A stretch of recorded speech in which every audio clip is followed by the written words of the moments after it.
What's up? What's up? What's up? Welcome to another session for the Skill Trades Legacy Lab. I am Keisha L. Blair, and I'm bringing to you guys another session to where we have our skilled trades people here. And I'm going to say people because I know I'm the only woman, but I have some great skilled tradesmen here for you guys.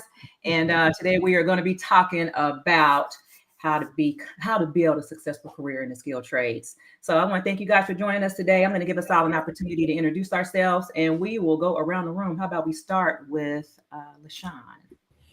How y'all doing? My name is LaShawn Sanders. I'm a 20-year-old union electrician out of IBEW Local 134. I just graduated 2023, got in my apprenticeship at 19 last year, October, and now I'm just trying to make it happen. I'm trying to spread awareness because I'm not the only one that deserves to be blessed to be able to have a career that could feed me for the rest of my life. Thank you. I love it. Let's go around the screen. All right, Matt, you got next. All right. So my name is Matt Clark, former ironworker out of Local 1, ironworker, Chicago, Illinois. Now I am senior management working for a large safety management firm specializing in the data center industry, doing construction safety. All right, and Ernest. All right, I am Ernest James. I am a 22-year bricklayer, Local 4, Indiana, Kentucky. Yeah, been a long journey, but I'm still hanging in there. All right, and then introduce myself, Keisha L. Blair. You guys know me as Keisha the Electrician. I've been an IBEW electrician, a lot of Local 474 in Memphis, Tennessee for 30 years now. And before we got on, LaShawn was asking us about what years that we were born in. I'm like, sweetie, I was born back in the 1900s. So back in the 1900s, you know, back when we started out making only like $6.50 an hour. But yeah, so that's the portion of my story. But we just want to talk about today on how to get started in the skilled trades. Because I know back when I got started back in 1995, a little bit different than getting started now. I think the process may still be the same. I know the pay is completely different. And even the way that they go to school now may be different. Because back then, of course, in 95, we didn't really have the digital technology like we have now. So we had to carry around like the 4 and 5 inch binders to our classes, and we went to school twice a week. But the process was, you know, it wasn't very difficult, but it was enough to where if you weren't serious about your career, then you would make it. So, you know, let's start with, how about, let me see, Matt, you are an iron worker. So let's talk about the Iron Workers Union and how did you get started as an iron worker, and what was the process for you? Very good question. So, you know, I got started ironworking through my family, and we were renting a long time ago in the 90s. We were renting a townhome from a guy named Rob Boscovich. Well, at the time I had zero idea what it was he did. Okay, he would just come pick up the rent every month. Really super nice guy, and he would come and.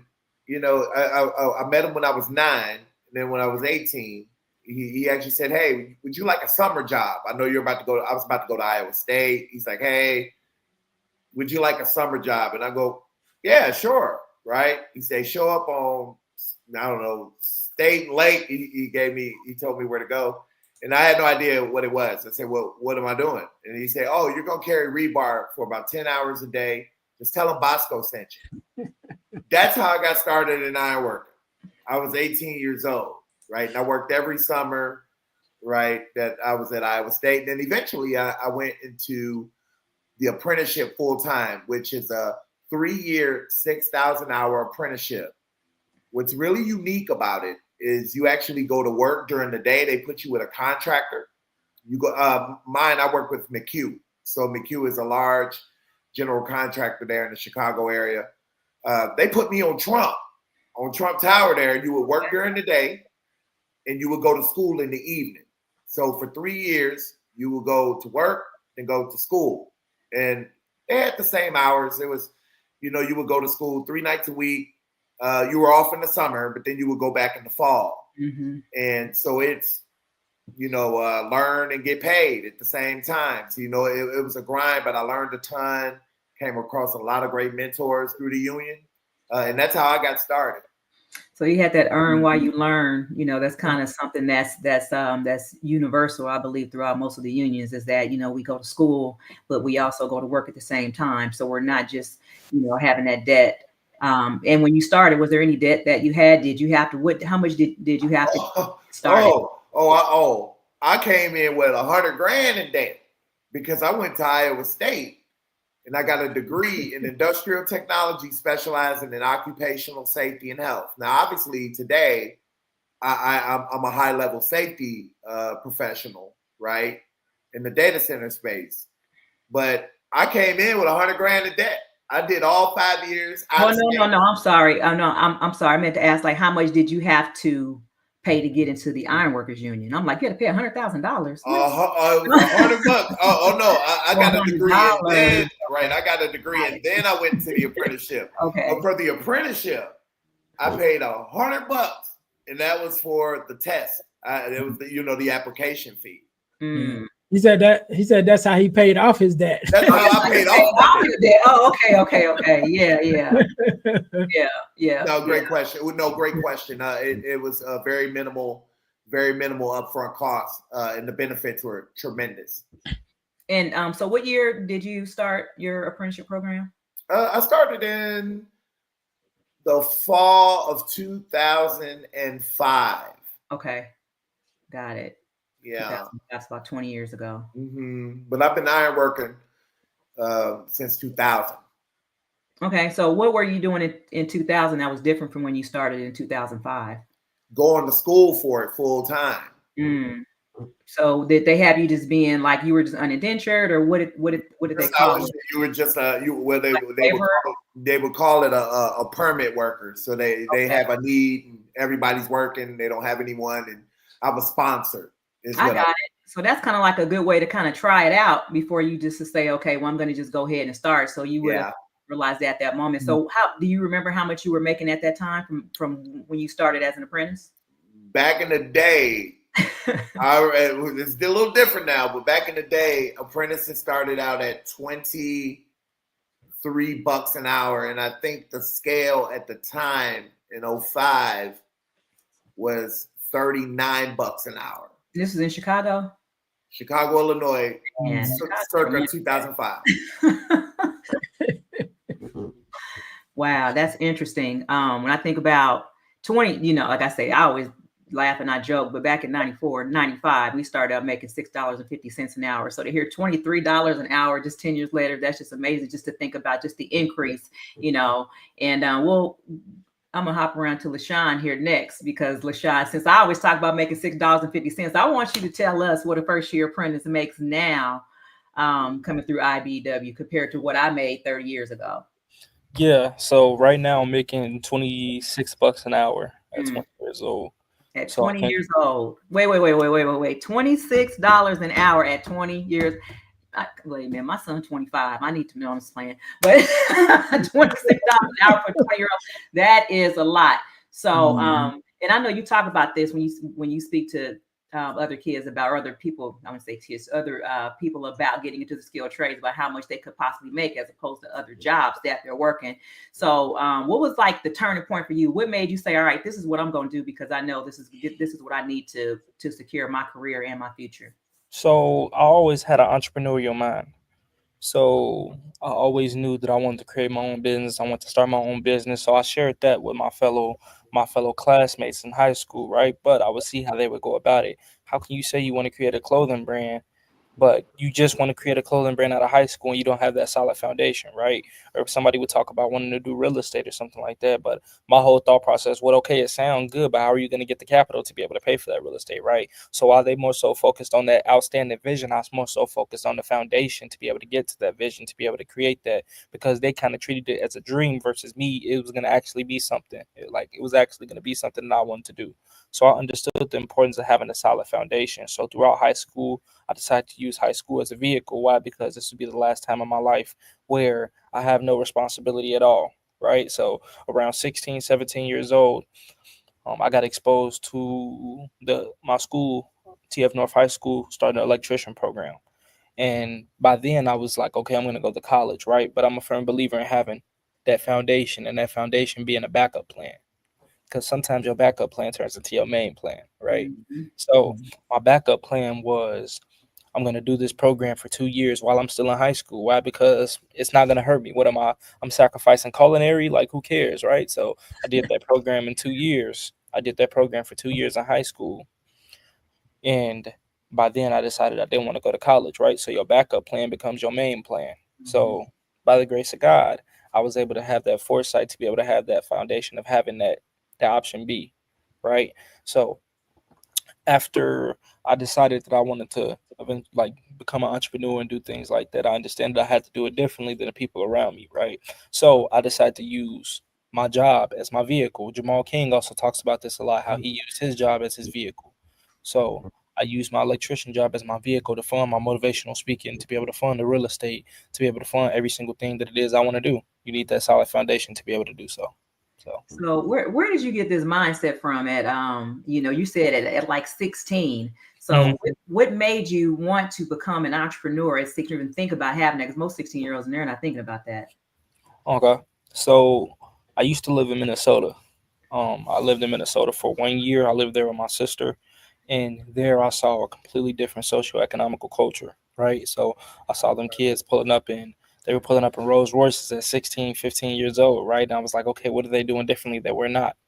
So when I came back to Chicago post COVID, and I saw that our culture was more so geared towards materialistic things, like why like it just didn't make sense to me. So I understood that I had to up my level of exposure, because your level of exposure will always dictate your level of success. So I knew that I wanted something different, something in my spirit it wasn't complacent anymore. It was just wanting something different. You had to actually go out to achieve it. So that's why I started listening to podcasts. I started listening to the Secret to Success podcast. I started listening to Jamal King. I started listening to people who were in a position that I wanted to be in. So that was how I had an adequate level of exposure. Yeah, shout out to Jamal King, the 9 to 5 millionaire. 100. I got his book around here somewhere. And I had to keep it inside my car so I can get him to sign it next time I see him. But yes, definitely from Chicago. He talks about how he was a police officer and started all of his businesses and eventually built the empire that he has now. So he's definitely someone to make a role model. So appreciate you sharing that with us. Now we're gonna go over to Ernest, bricklayer, local 4, out of Chicago. Yeah. Again, I got all these folks from Chicago. I love it. Yeah, so I started. I actually got into bricklayers twice. When I lived in Chicago, I got in back in 90. I'm 90 something. I don't even remember what it was. But I did a little bit of an apprenticeship there, or should I say, I did the hands-on, because we have a hands-on period. And then, right before our actual apprenticeship starts. So I did the hands-on, and then I don't know what was going on at that time. I think the work was there, but I just didn't have the support that I needed, right? And so I got out, and I started doing my other job, which is a machine operator, which is I've always done. And I did that for a couple years, and I got married. I moved to Indiana, and my wife at the time went to a job career fair. And Bricklayers was there, and she got an application and was like, do you want to try it again? Because she knew I always shared, with everybody that's what I wanted to do. I knew I wanted to be a bricklayer at a young age. And I was like, that's what I want to do. And so she brought me the application and just like, you want to try it again? And I tried it again. And 22 something years later, I'm still here. Our process, actually, our local 4, Indiana, Kentucky, out of Maryville, Indiana, we actually take applications year round. I think there's a I don't know exactly what the fee is, just sort of administrative fee just to sign up or whatever. I don't think it's much. But once you get in, we actually do go to school 1 day a week. So if you're a first year, you're usually on a Monday. Then the rest of the week, you're actually on the job site working. And if there's some extra classes, because you do have the opportunity to earn an associate's degree. So if you do sign up to do that, then there are a couple college classes that you may take at night, which is what I did. So I did get the associate's degree. And also we get different certifications. So you can also get your welder's certification too. But yeah, so that's how I started. Got in. I think when I got in, we was at half scale. We started half scale. I think I started at like $15 an hour or something like that. Back when I started 22 years ago. The current scale now in Indiana, I think, is $46 and some change. For the bricklayers, right across the pond in Chicago, I think they are almost at 50, if not at 50. So Chicago get a little bit more, even though they right across the street. But but yeah, that's pretty much it. Wow. So I know, and you mentioned you starting out at $24 an hour. I'm feeling some type of way, over here in 50 cents. But I know it's a lot higher than that now. I think they're in their 20s as well here. And we used to go to school on, I believe it was Monday and Wednesdays, and there was a couple of years, maybe upper they went on Tuesdays and Thursdays. So, but at any rate, it was only 2 days a week, and we pretty much went all year round, kind of like the school year from like August to May. So that's interesting. It is, because you said you guys go to school how often? So we go to school. So how it worked for me is, once I took the test and I got in, so we go by cycles, right? So like a quarter, right? So every 3 months you start school.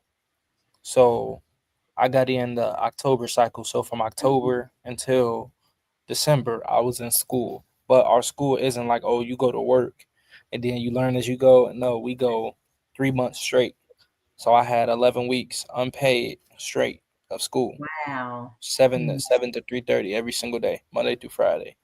But it's nice though, because now you got 9 months on the job training. So in October, I'm going to second year school. So once I go to second year school, it's paid. So I'll be making $900 a week going to school learning. So your whole first year, they don't pay you the whole first year, or for those 3 months? No, just for school they don't pay you. But once you get on the job site, you start off making like $23 an hour. So do you have to go to school first for those 3 months before they put you on the job site? Yes. So you go to school first, and I really do prefer it, because you come out knowing something versus like first day on the job site. Like they teach us how to bend pipe. I don't know how it is. I know in Indiana and a lot of other places they use Romex, but Cook County is really conduit heavy, and conduit is really it's as you know, Keisha, it's an art.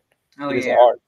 So we're really prominent with conduit. So they really want to write home, how to bend conduit. We have circuits class. We have construction class, just so you know what all the material is. You have print reading class, so you're really familiar with the code. And I really do feel as though that gives you that solid foundation to be able to hit the ground running once you actually get on the job. So, I mean, you're still not going to know much. You're still going to get treated like a first year apprentice, right? But also, some basic things to be able to get you by until that second, third, fourth year, until you're able to become a more complete electrician.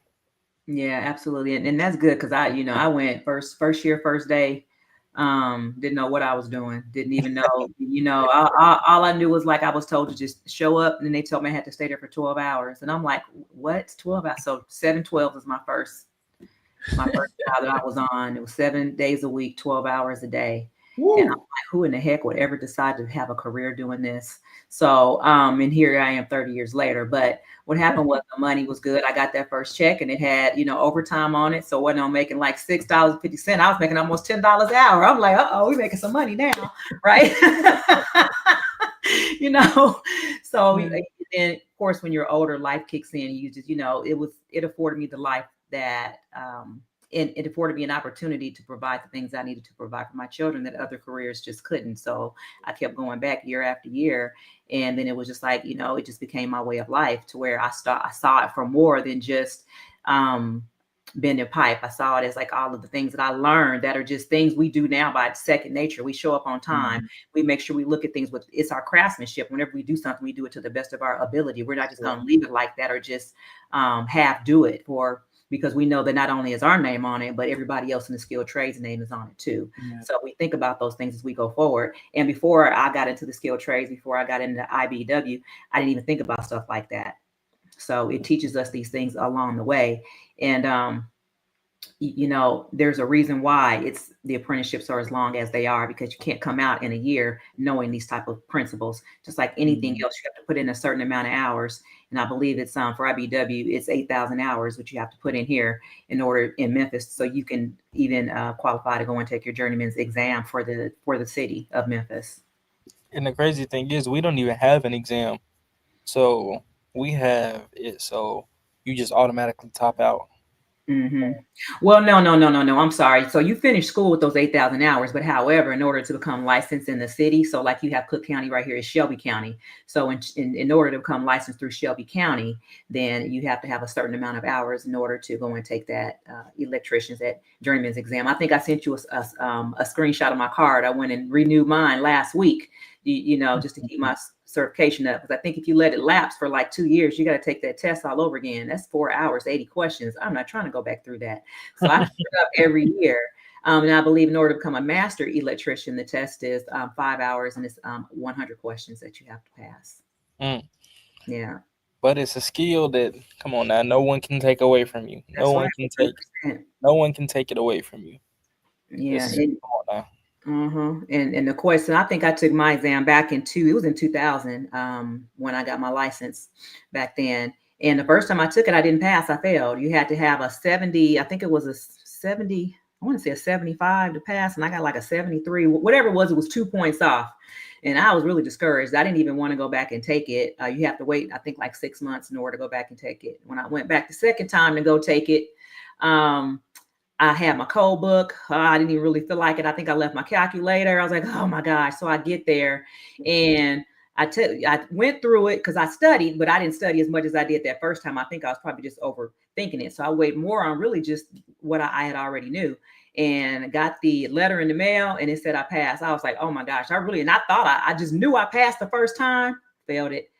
I knew I failed the second time and I passed it. So it was just more so me just not even worrying about all the information that was in the book. I had to worry about the information that I had already learned just from being on the job site. Yeah. Hey, LaShawn, you actually said something that actually resonated with me. And, you were talking about how you're using the trades as a vehicle, right? And I don't want to just gloss over that, right? I mean, it's good pay. It's a great learning opportunity, right? But trades aren't a fallback. What they really are is a fast track to financial freedom. And I don't want to gloss over that, right? Yeah, absolutely. Yeah, and I want to chime in on that too, but for two reasons. One of them is definitely it allows you to do a lot of things that you want to do. So as me being a podcaster and a speaker and other things that I got going on, it definitely funds those things until those things become profitable, especially like podcasting, because you start off, you got equipment to buy, you got, lights, cameras, all that stuff, all that stuff costs. And a lot of times when you start podcasting, you're not making money right away. And so you got to be able to fund it to keep it going until it becomes profitable. So it definitely allows you to, pour into your other endeavors. But one of the other things I want to talk about, Keisha, and I actually want to bring this up, so I'm glad that we did, is even in the way that we present the trades, and I'm guilty of it myself, and this was brought to my attention because a lot of times we bring it up as our alternative when we talk about it, and it's like, if you don't go to college, you can go to the building trades.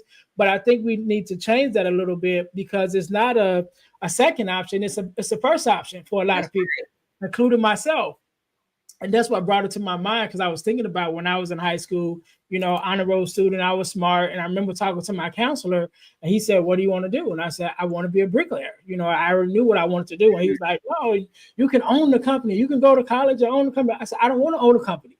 I want to do the work. Like, I actually want to lay the brick and do it, And so that was my first choice. My first choice wasn't to go to college to earn a degree or whatever. Like, no, I knew exactly what I wanted to do. I wanted to be the building trade. And so I think that even sometimes we present it as a second option if you don't go to college. But I think that, we even have to start presenting it better itself. Like, no, it's a career, it's a first choice. You know what I mean? College might be a second choice. You know what I'm saying? But the trades are a no-brainer. It's a first choice.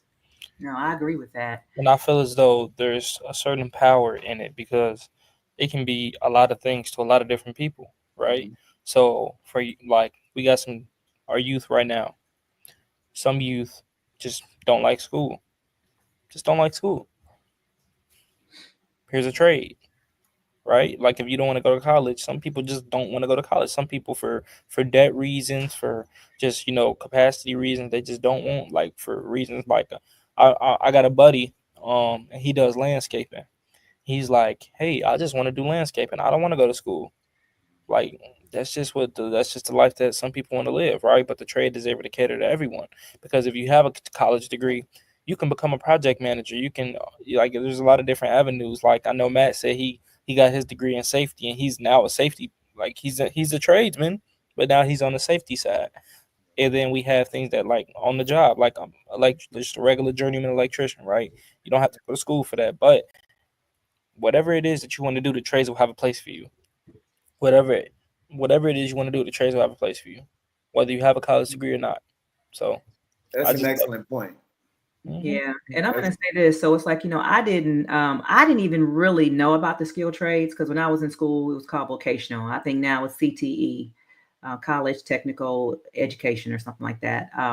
And it was vocational, and we had different things like foods, wood shop, all these different things. We didn't have electrical. I mean, I had no idea what the skilled trades were. My older brother, he's an electrician.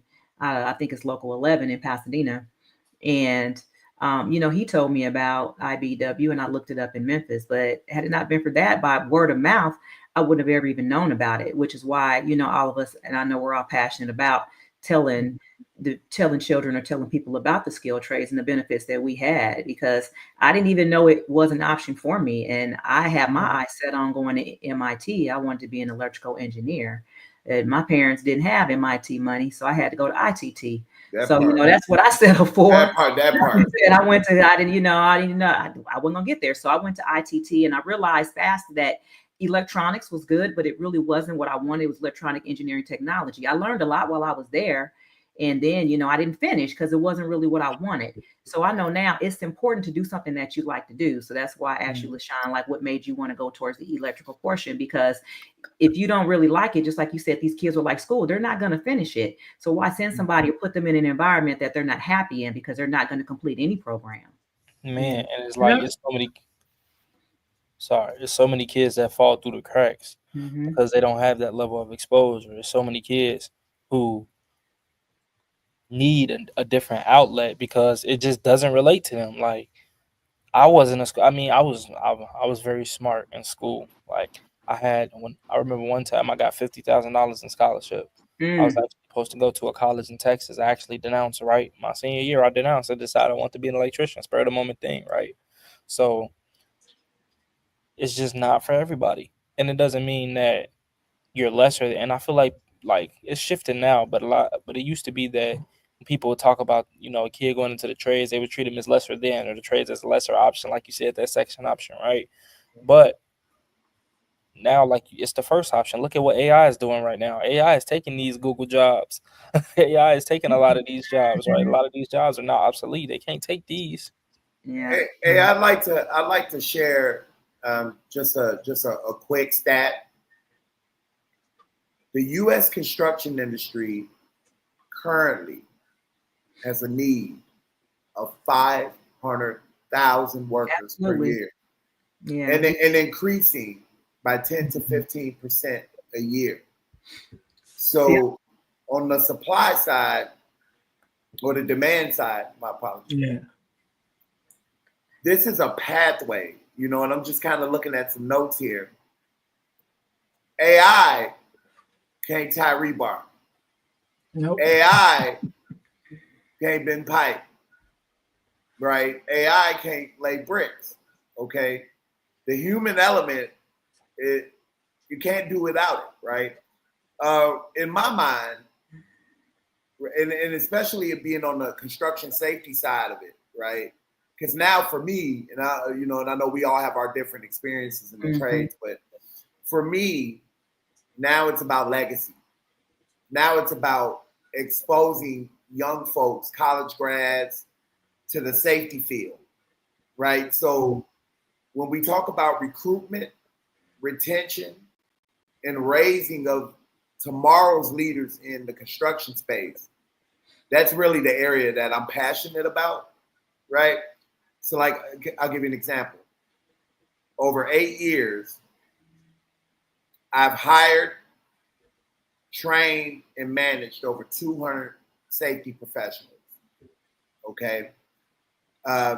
Some of those folks are just college grads. Some come from the trades and they don't know how to make that transition. So just being that bridge builder, but you have to have that true in-depth understanding of the trades, especially for the folks who want to transition. So I just wanted to give that quick, more or less that quick stat for the folks who are listening.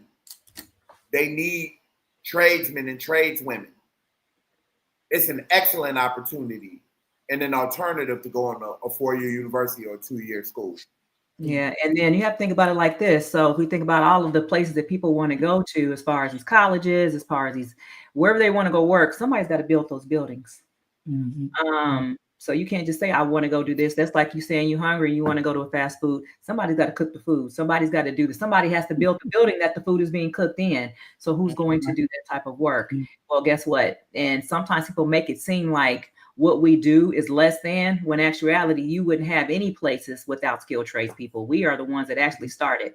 The first person on the job, if I'm not mistaken, is the iron workers. Like, y'all got to be there to even set the frame up. And then you need light, the electricians, we have to be there. Then we got to get the bricklayers out there. So we're all very essential when it comes to making sure that these buildings get erected. And then during COVID, if I'm not mistaken, construction was still going on. Yeah, Essential workers.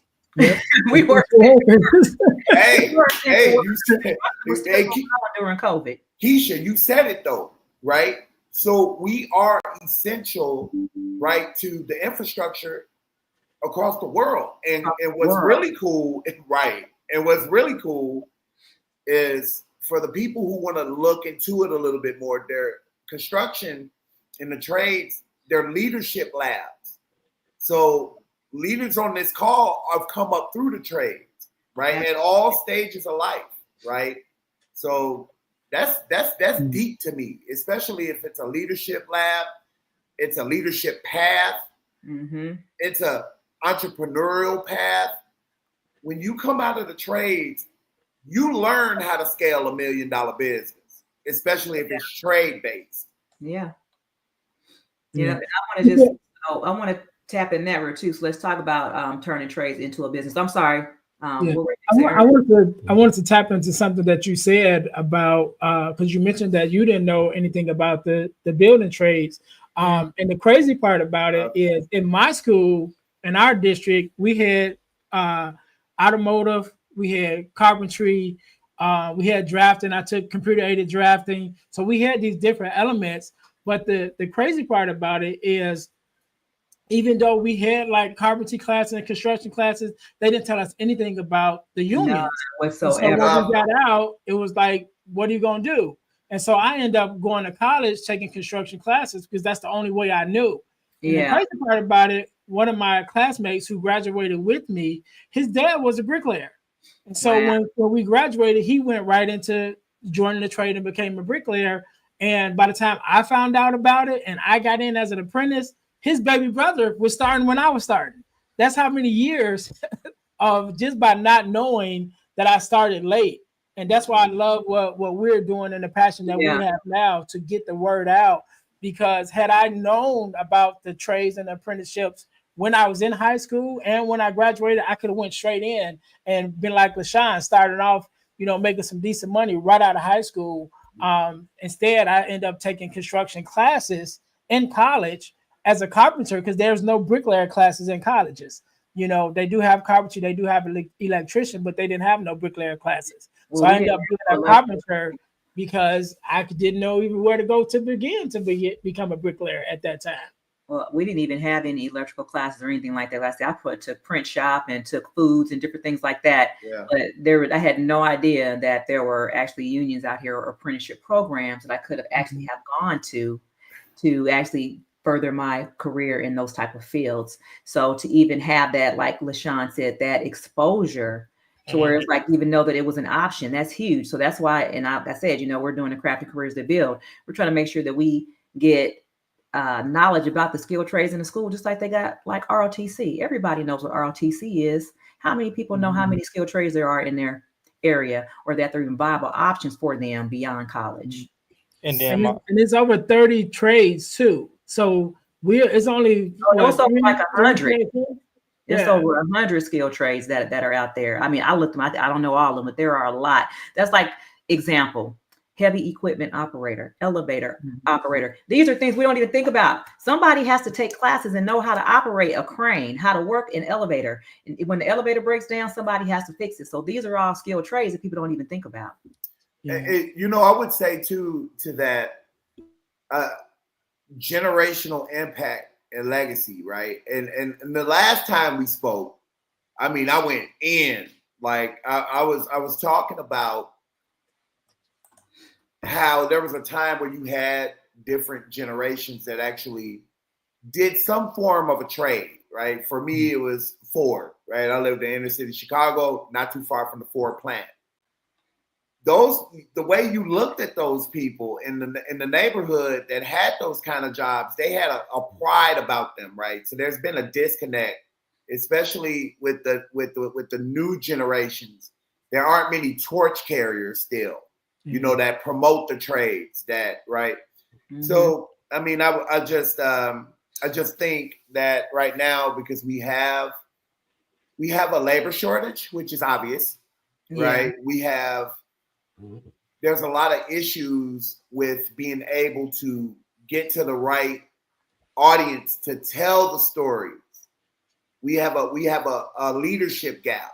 But is it really a labor shortage, or is it really that people don't understand, so they don't want to sign up for a shortage? That's what. Yeah, I can speak for my generation as well. Please do. The problem happened was it really started around COVID, right? So you would see these TikTokers, you would see these influencers making millions of bucks doing a dance. You telling me I can do a little dance, and make $1 million bucks? So I understand to a certain extent, because times have changed to where people see quick money, a lot quicker money. Like we see a streamer ain't got to work hard, ain't got to wake up early in the morning, and they think, oh, I can do it too. So it becomes oversaturated, and that's where the labor shortage comes, because everybody sees that quick money and they want to chase that quick money, that instant gratification, versus actually trying to create a change and trying to create some generational lasting legacy, right? And then what they don't understand is you can still do your streaming. You can still, if you want to create your clothing brand, if you want to be an entrepreneur, go ahead, have a crack at it, right? But you need that fallback plan. You need that foundation, right? To be able to build that tree of oh, I got a clothing brand. Also, I'm streaming. I'm also doing this. Where are the roots? What are your roots? So that's what I think is most important. That's like the lottery. I mean, you can play the lottery all day long, but that don't mean you're going to win. But I understand you have to play to win. So there's nothing wrong with you wanting to become famous on TikTok. Continue to do it. That's totally fine. But that's not going to pay your bills unless you actually hit it, unless it actually somebody discovers you, that dance goes by, whatever the case may be. So you can't put all your eggs in one basket like that. So that's good that you said that, because people need to start thinking about, what else can I do while I'm waiting on this to, become this viral sensation to where I can get paid for it. And once you hit that lottery for the TikTok, by all means, if you don't want to do something else, then don't do it. But until then, what are you going to do while you're waiting on it?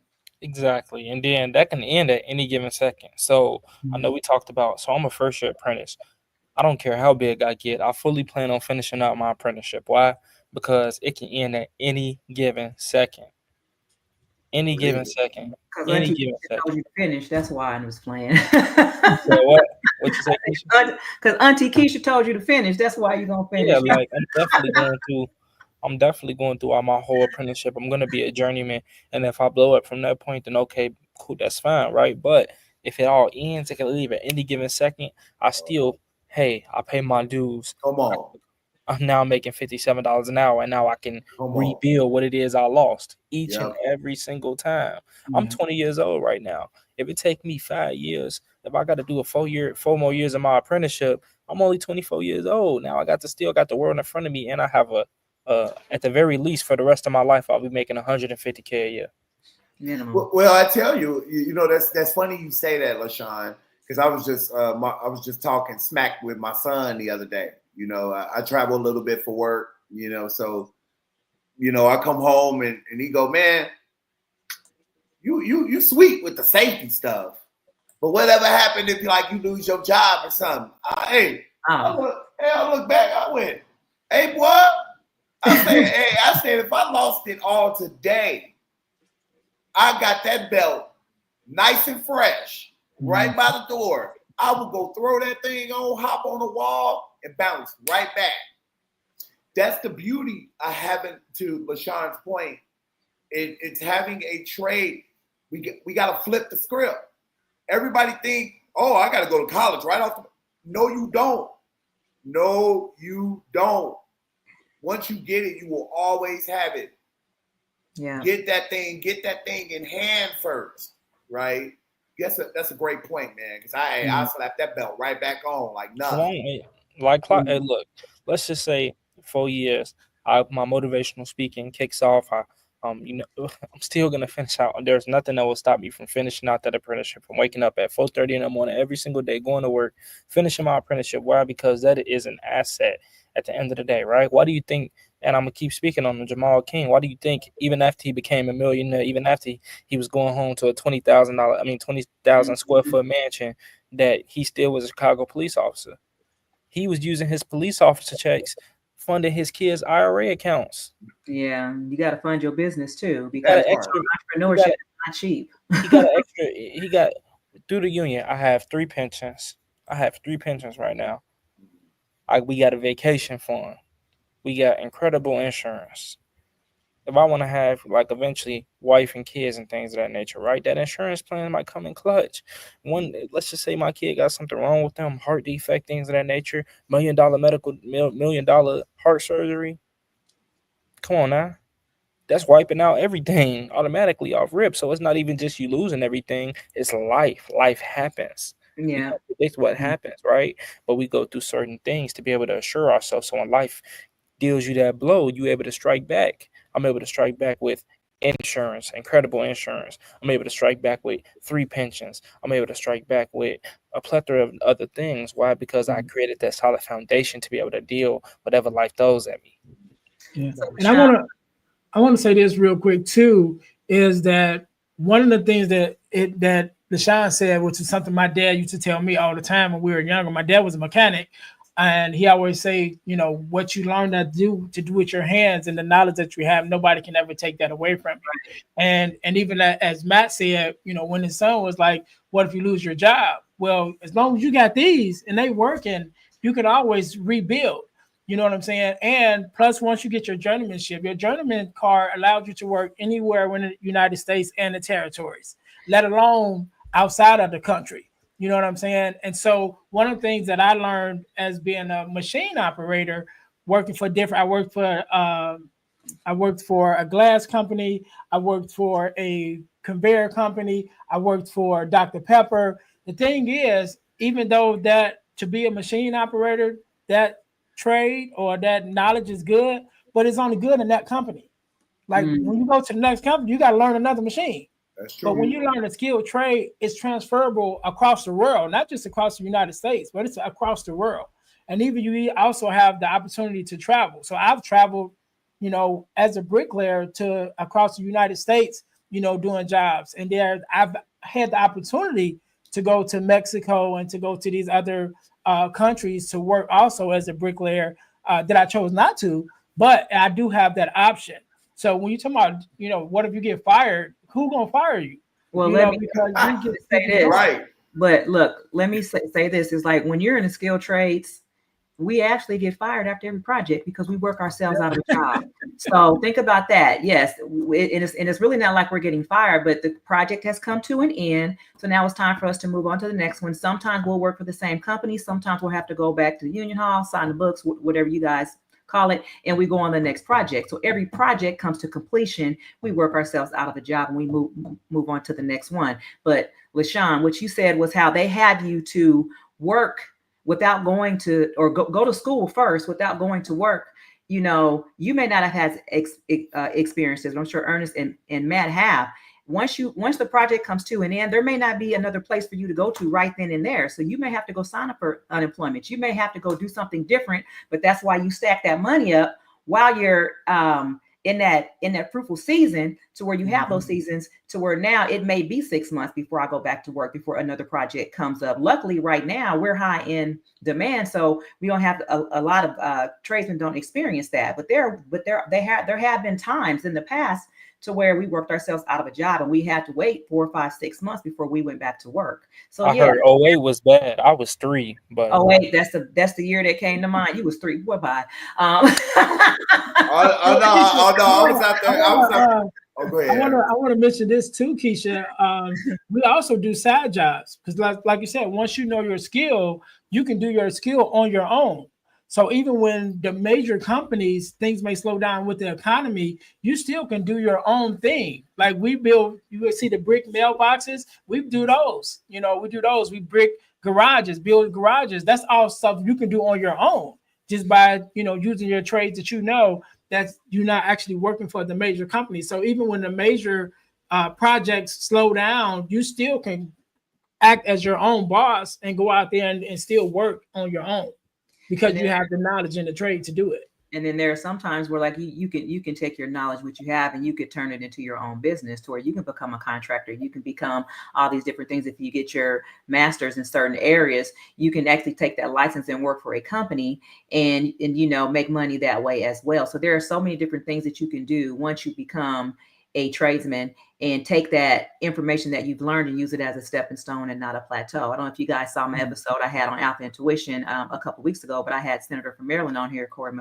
McCray, and he's a senator of Maryland, but he started as an IBEW electrician. So it's like the opportunities are endless. It just depends on what you want to do. And if you have to write the vision and make it plain, once you see yourself there, you just don't stop doing it. You just keep climbing until you get to where you want to be. Hey, I would say to that as well, like, there's so much flexibility in it. Like, I'll give you an example. I know a guy, he is an electrician, actually. He's an electrician. He works on data centers throughout the country. He travels.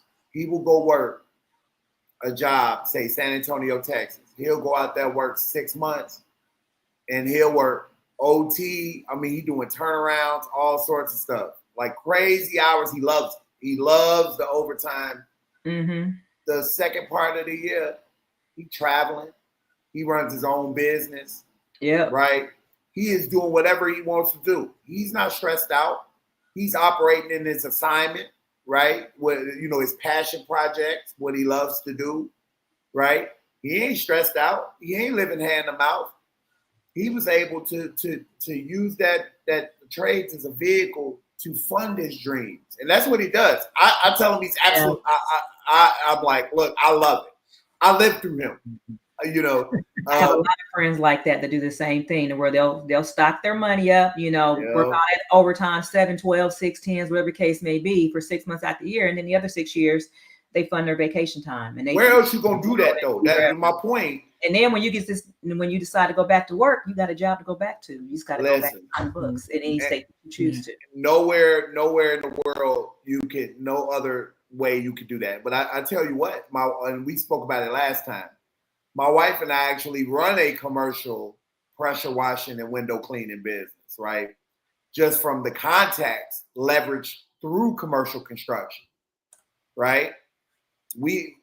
There's so much power in these trades. And I think there's a lot of people who just don't know that information and that knowledge and awareness is not in their wheelhouse. Yeah.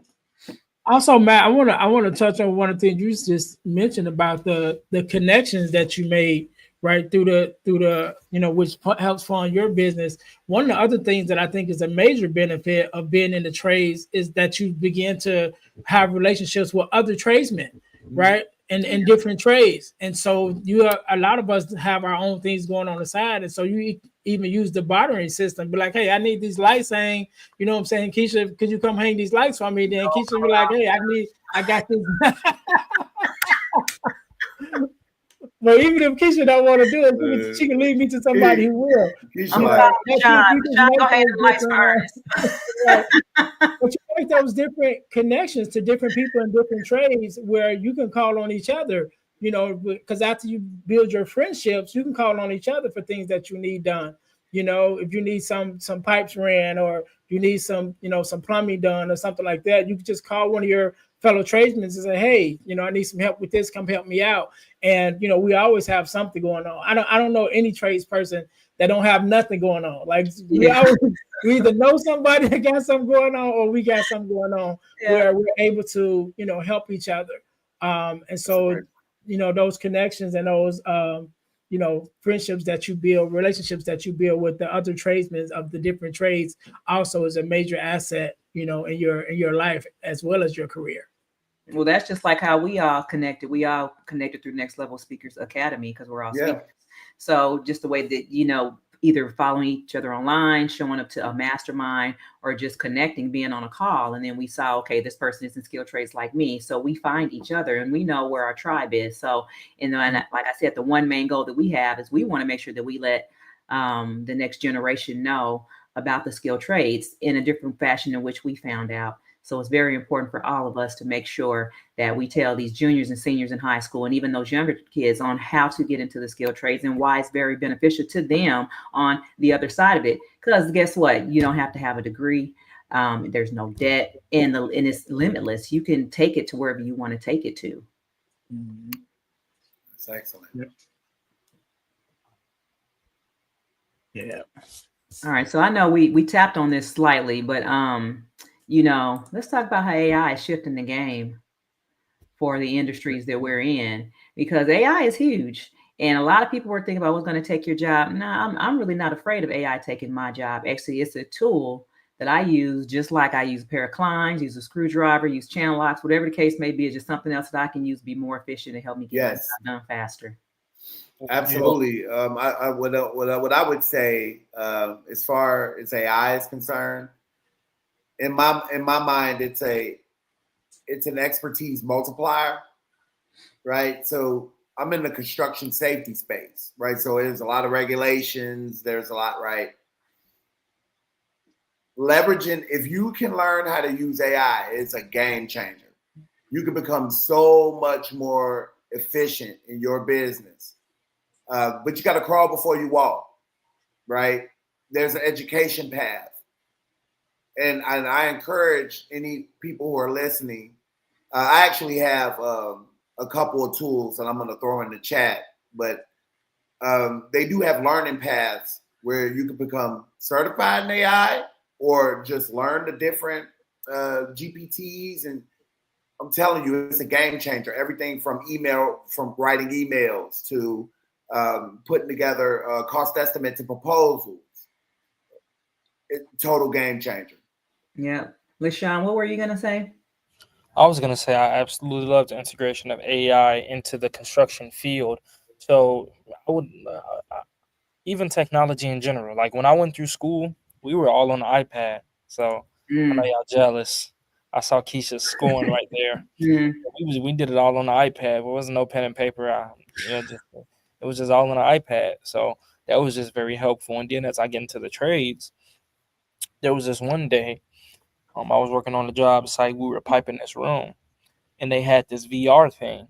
And this VR thing, it shows you where the pipe is all supposed. It's an empty room. It shows you where every single pipe is supposed to be. It's like a virtual headset, right? So it's an addition. So there's not going to be a $1 million robot or AI device that comes in and tightens those couplings, gets into that attic. That's not going to happen. That's not going to happen, at least anytime soon. Not in our lifetime. Right. So I just think that it is a welcome addition to the trade. I don't fear it at all. I welcome it. Please make my job easier. because there's a fine line between making your job easier and taking your job. There you go. Come It on. isn't taking our jobs. It's only making our jobs easier. So Absolutely. I can't speak to those those suits and when you got to type into it, when AI can, it used to be, I remember people used to be happy when they can type a certain amount of words per minute. Right now it's like, oh, AI can instantaneously do that, right? So that's just my mindset regarding it. So I just believe that it's a very welcome addition. And Matt, just like you said, you can use it for proposals, you can use it for cost estimates, you can use it for estimating, so you can use it to help to generate your business. So if you take the skill that you already have, what it's supposed to look like, but you may be not too savvy on writing up a proposal. Well, AI can help you do that, so it'll help you to propel your business to the next level. It's a multiplier. Yes, it's a multiplier. Absolutely. 100%. Yeah. And I think AI, just like any other mechanics or any other machines, is definitely can help you. But like LaShawn said, there's a difference between helping your job and taking your job. They have, if you can look it up on YouTube and stuff, they have created machines that can lay brick as a fundamental, but it can't make it. It can't make it do everything that it needs to be done to work functionally. It can lay brick in a straight line, but what about when you got to go to the next story?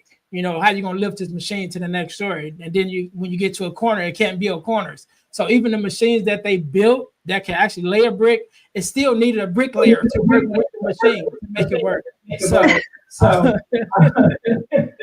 So I think that's the thing of it will never replace our jobs. It will add to it, but which definitely help us out on the job site and things of that nature. But it all come back to the trades with these. As long as you got these, that human element would never be displaced in the building trades. Hey, Ernest, it probably needed a bricklayer to train it. Right. That just created another job. Exactly. And then one thing that I'm going to have to, and I don't know about the rest of the skill trades, but I know there's one thing that you definitely need to know in order for the electrical field. You have to understand math. You have to know a little bit about math. One of my topics I really don't care too much for is geometry, but you definitely need to know geometry, especially when it comes to bending pipe. Yeah. You have to understand it. You don't have to be a master at it, but you have to understand a little bit of it. So, for anyone out there that's interested in going into the skill trades, make sure you pay attention, because I believe for all of them, you have to at least have a high school diploma or a GED. So you have to at least finish the competency portion of the first 12 years of the educational system in order to get into any skill trade. Yeah, and I will say this, though, just technology in general is helping the trade. So I was piping, and I had got to this run that was like really difficult. I opened up the Quick Bend app on my phone so fast. It's a bend. It helps you bend pipe. Wow. It literally helps you bend pipe. It helps you bend pipe. It will tell you exactly where it needs to go. Now, there's no robot bending that pipe. I'm the human element, right? But again, technology can only assist our field. Technology can only assist our trade. Technology is not getting in between those two water pipes to try to wrench in. It's just not. It's not happening.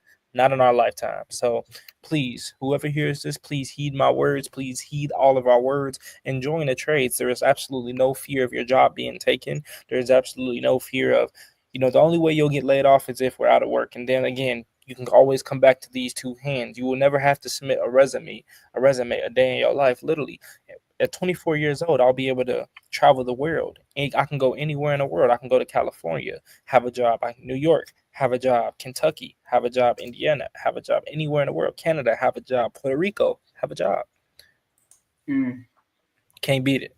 So that's just my coup de grace. So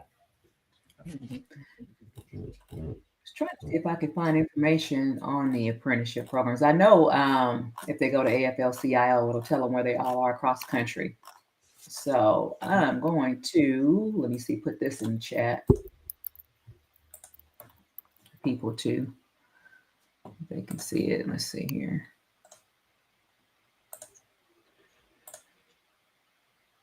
All right, and this is, so if you go to aflcio.org, it will take you to show you where all of the apprenticeship programs are across the country. for whatever respective skill trade that you are looking for. And like I said, I went through the unions. The reason why I'm passionate about pushing people towards the unions, because as a Black female, they make sure that I get my money. Whereas I'm in other industries, that's not always guaranteed. Maybe somebody doing more work than me. Less work than me, where I'm doing the brunt of the work, and then I'll be making less. So I know it's one thing that I never had to worry about working in the unions, that they made sure that I got paid just the same as the next journeyman standing next to me, or the same apprentice standing next to me, no matter what they're, male, female, whatever. So that's why I try to push towards the trades, but that's my spiel. Yeah, and the craziest thing is, it's like, it's so powerful. I can speak all day. I can speak about it till I'm blue in the face. It's so powerful because literally 18 years old. So I graduated high school May 2023. I was on a job site September. I was on a $2.5 million solar job. That was my first job. When I got my first check, it was for 600 something bucks. But mind you, we get paid every week as tradesmen. We every week, like clockwork, right? So I looked at my check. I say, did y'all like give me too much money, y'all? Yeah. Ever since then, it's only been going up. You get an automatic raise every 6 months, and every second year you get 2 raises. You get our union, because our pay, we match inflation as best as we can. We match inflation. What other job do you have? You ain't got to beg and say, hey boss, this is my performance review. I've done this, this, and that. I would love a raise. No, you get a raise every single year. Every year, your contract has a designated raise. We're under collective bargaining agreements, and the union are under a collective bargaining agreement. You have a raise every single year. It goes up. So you can't beat it. Absolutely not. Yeah. And I had a similar account when I got on my first job. My first job was a 12-hour shift. We're working in the mills, which is a different pay scale than the actual bricklayers that work outside. So it was a 12-hour shift, and I was brand new apprentice, and they paid me journeyman scale for that job. And so, like you said, I'm looking at that like, wait a minute now, you know what I'm saying? But I didn't ask no questions. I just put that in my pocket. So, Hey, similar. Hey, that's funny, because I remember the first time I was actually when I was actually an apprentice. I remember we got paid every Tuesday, and I had been out there a good 3 months, 3-4 months, but I was working really hard, and I was trying to make an impression, getting there early, that type of thing. And one day because we were working 7/12s, and so we were making a lot of money at that time, because in Local 1, in Chicago, anything after 7 o'clock or before 7 a.m. is double time, and anything after 3 p.m. is double time. Okay, and I got my check on a Tuesday. I'll never forget. That thing was like north of $2,000. I almost passed out. I had never seen that kind of money in my life, right? For 1 week of work. Mm-hmm. And I remember going back to the boss, because I'm like, all right, man, look, this kind of serious. I'm used to getting this. Now I got that. And he just said, you getting journeyman scale, don't mess it up. I got my journeyman scale 2.5 years early. And I never messed it up. But you can mess it up, because you can lose it, just like you got. Well, I'm manifesting my 57 an hour at 20 years old. I want to speak it over your life, man. Please speak it over my life, my buddy. I need that 57.75, my boy. Yeah, but that's awesome. That we all have similar stories about when we saw financially how the trades could change your life. From a financial standpoint, right? Being able to provide and support.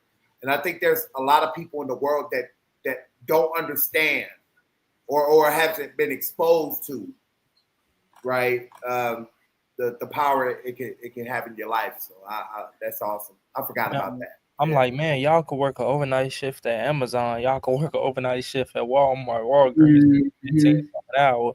You can go bust some tables making $2 and $7 an hour with tips. Like, but you can't come and have a skill that you can take with you anywhere in the world. Come on, man, please, man. And the crazy part is some people, they just don't know how to get started. They don't know that these things even exist. Like I said, when I was, I said this, I graduated from high school when I was in the 11th grade. I walked with my senior class because I didn't really know what else to do. I wish I would have had someone even tell me about the apprenticeship program. Of course, I was 16. I couldn't have gotten in at 16, but I could have done something different. So I chose to walk with my class because I didn't know what else I could have done at 16 years old. And I had completed all of my credits for high school. So when you take somebody like that, they need somebody to guide them on a path to where it could have been. I don't know what I could have done at that age, but just imagine if I would have started in something, even if it were an internship, to where I could have just started getting that on the job training. So by the time I finished, I would have started my electrical career. And then, at 18, by the time I was 20 or 23, I could have been done and been a journeyman. So, the possibilities are endless once again. So once again, it's up to us to make sure that we bring this to the world and we bring this to kids to let them know skilled trades is a viable option. There are over 500,000 open jobs out there right now. And there's money out there waiting to be made. They just need somebody to come get it. Yeah. And Keisha, I graduated in the 11th grade as well. And which is going back to what we were talking about, just the exposure and getting this information out there, because just like you, I didn't know about the apprenticeships either. And so, like I said, I ended up going to college, taking construction classes when I could have just went straight on the job. And another thing, I had a conversation with some young men not too long ago, and I was telling them about, you guys should, look into the building trades, like just choose one that kind of resonates with you. And they were kind of like, well, I don't really think I want to work in the building trades. So I said, oh, okay. I said, well, what are you doing? And they was working at a fast food restaurant. I said, is that what you want to do? Like, no, I don't want to be here, but it's a job.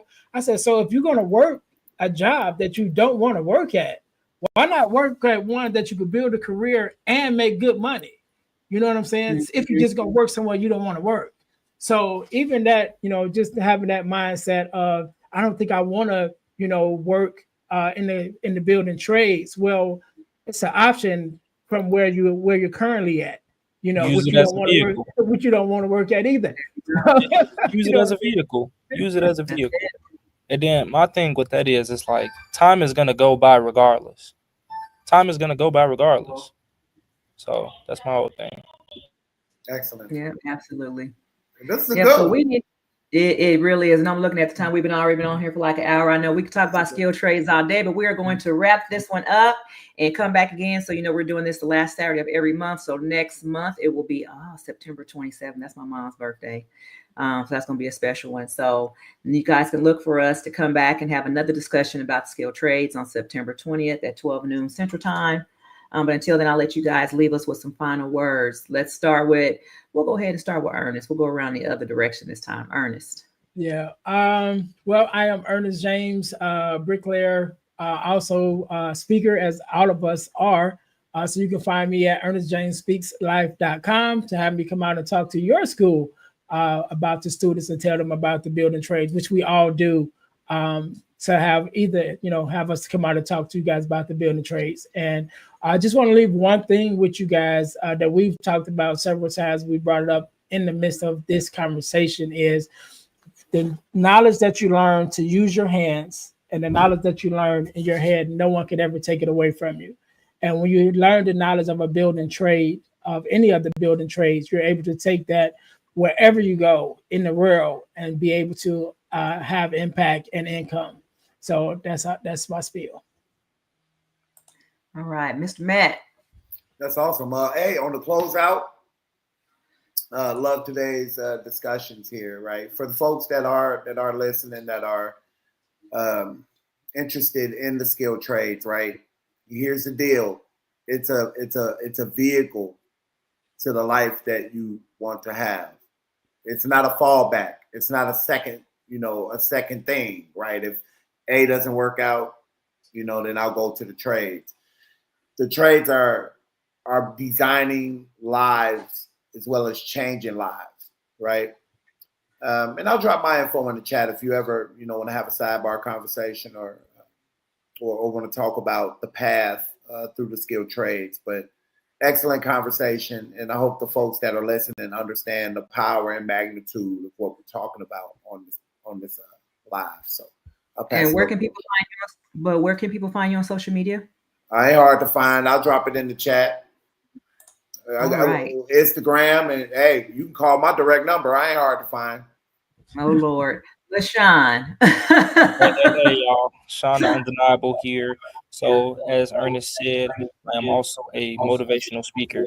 So, I speak in schools. I got a couple schools that I'm speaking in right now just to motivate, just to provide an adequate level of exposure. I have a 12-program curriculum called the Undeniable System, where I talk about trading career exposure, wealth wisdom, powerful presence, and a number of other things like discipline and motivation, right? So, if you want me in your school, you can find me at LaShawnSanders.com. You can find me on Instagram at Sean the Undeniable, LinkedIn, and Facebook as LaShawn Sanders. I can't wait to hear from you all soon. Even if you got any questions, even if I just spark something in you, if I just sparked a need to know more, if I just sparked that you feel like you need to know, have an adequate level of exposure, come on, hit me, hit my DMs. I am active and I'm here and I ain't going nowhere. So thank you. All right. Well, thank you guys all. I appreciate you guys for showing up today. This is Crafting Careers That Build. We are in the Skilled Trades Legacy Lab. And today we just talked about how to build a successful career in the skilled trades. And with Crafting Careers That Build, we're trying to build each skill one skill at a time.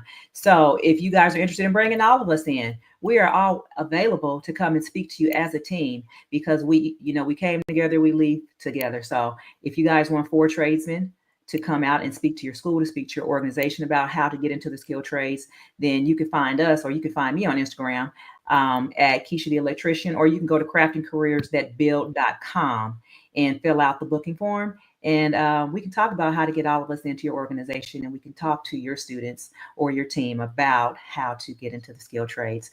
Well, I want to say once again, thank you all so much for joining me today. This has been a great, wonderful discussion. And I look forward to seeing you guys again next month as we talk about skilled trades once again. So peace, everybody. We'll see y'all next time. We out.